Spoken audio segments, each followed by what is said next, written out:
Nama saya Antonio Abu. Saya anak motor sejati. Sebagian besar hidup saya habis di motor. Anak motor sejati bukan hanya mengendarai motornya, tapi melakukan semua aktivitasnya di motor. Dengan begitu, akan timbul jiwa satu hati dengan motor kita.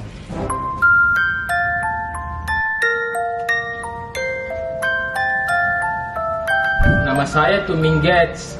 Saya adalah ajudannya Abu, sekaligus tukang parkir khusus motornya Abu.